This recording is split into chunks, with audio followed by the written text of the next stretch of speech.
When a Sherpa is left behind on Everest,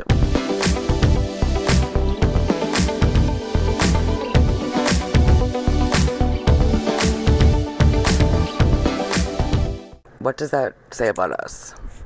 A few days ago, reports started circulating that a Sherpa guide named Hillary Dawa Sherpa was missing on Everest and was presumed dead. According to all accounts from people who were with him, the summit push had become extremely dangerous. Climbers were running low on oxygen, conditions were deteriorating, and the group was struggling on the descent from the summit. At some point, Dawa became separated from the others.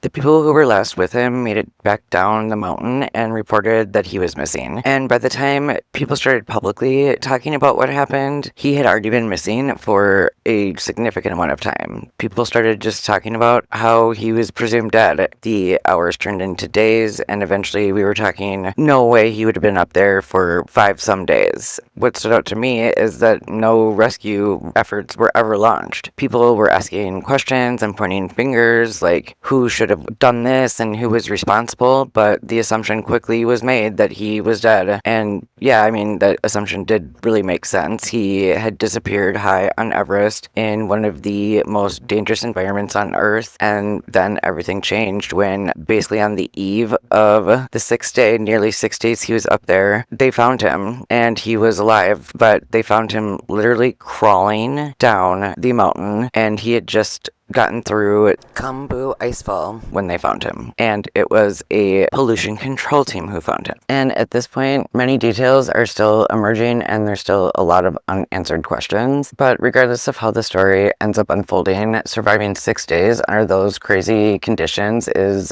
extraordinary. And the survival story is what brought a lot of us to this case. But I'm also interested in the case because I think it raises bigger questions that are really important about Everest, labor, risk, capitalism, exploitation, and what happens when things go wrong on Everest. So now that we know the basic story, I want to pause on how extreme this is. Everest is already dangerous under normal expedition conditions with teams, oxygen, planning, communication, support. Dawa Sherpa was reportedly alone for nearly 6 days in extreme altitude, extreme cold, and dangerous terrain. We still don't know exactly what supplies he had. I heard that he didn't have oxygen and food. Obviously, he was able to find water along the route because you can't survive without water for 6 days. But we don't know how he managed to keep moving. What makes this especially unbelievable is where he was found. He actually made it all the way down past the Kambu Icefall, which is one of the most dangerous parts of the Everest route. It's a moving glacier filled with crevices, unstable ice, ladders, and terrain that changes constantly.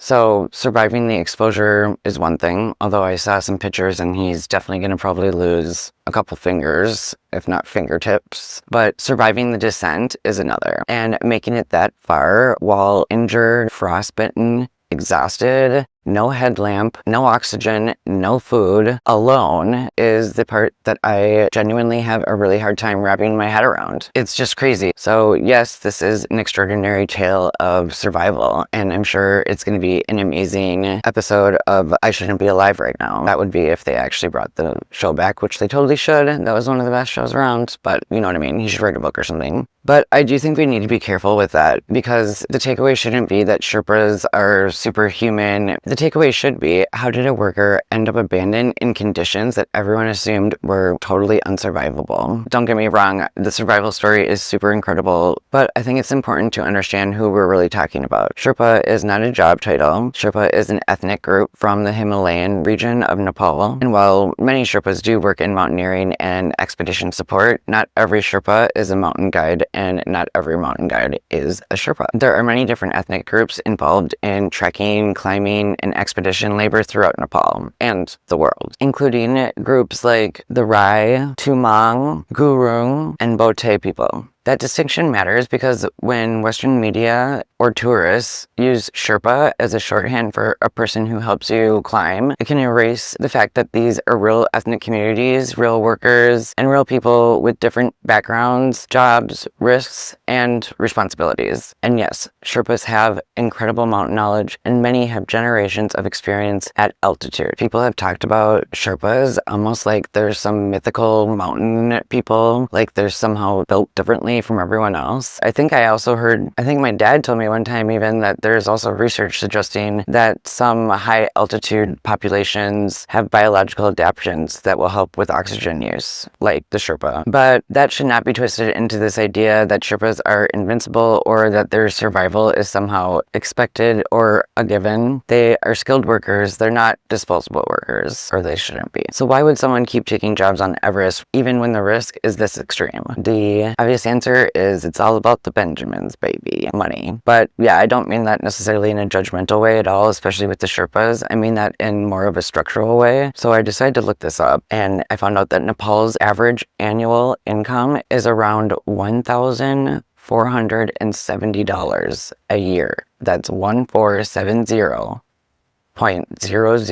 annually. And a high altitude Everest guide might make several $1,000s in one climbing season, depending on their role, experience, company tips, and bonuses. So from the outside, people might say, well, they chose that job. But when one climbing season can bring in more than many people make a year, that choice looks very different. And at the same time, the money flowing through Everest is enormous. Clients can pay tens of thousands of dollars to climb Everest, hundreds of thousands even. Lower cost expeditions can still run around $30,000 to $45,000, while some Western guided or premium expeditions can cost $70,000, $100,000, or even more. Nepal also earns major government revenue from Everest permits. This spring, Everest permits reportedly brought in more than $7 million in royalties. So yeah, local workers may earn more than average by working on Everest, but they are still not the ones capturing the biggest profits. They're the ones carrying the loads, fixing the ropes, crossing the Khumbu icefall, supporting clients, and taking on a huge amount of the physical risk that makes this whole industry possible. And this is where commercial climbing changed Everest. Everest used to be framed as this ultimate level of individual endurance and mountaineering skill.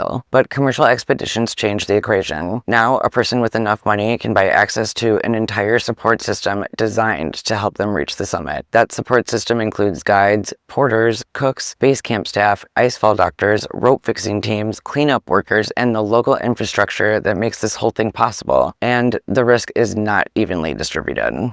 A client may only pass through the Khumbu icefall a limited number of times during a single expedition, but workers fixing ropes, ladders, loads, and route logistics may move through those hazards again and again throughout the season. This matters because the Khumbu icefall is one of the deadliest sections of Everest. According to the Himalayan database, dozens of Everest deaths have occurred there alone. In 2014, a single avalanche killed 16 Nepali climbing guides, all Sherpa. These risks aren't theoretical, they are built into a structure of the industry itself. When people say Sherpas are just built different, I think we need to stop and ask how much danger we are normalizing because the people facing it are local workers. So when someone says, I climb Mount Everest, the question becomes, who carried the weight that made that summit possible? Because the fantasy is individual achievement, but the reality is collective labor, and the workers doing that labor are often absorbing the greatest danger while receiving only a fraction of the money moving through the Everest industry. So this is where I land with the story.